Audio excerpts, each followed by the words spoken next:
آپ صلی اللہ علیہ وآلہ وسلم مبارک فرماتے ہیں، تین چیزیں میت کے پیچھے چلتی ہے قبرستان تک، تو دو چیزیں اس میں واپس آ جاتی ہے اور ایک آخرت تک چلی جاتی ہے۔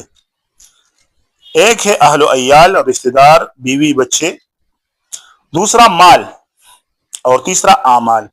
تو اہل و عیال اور مال یہ تو واپس آ جاتے ہیں، اور میت کے ساتھ اعمال آخرت تک چلے جاتے ہیں۔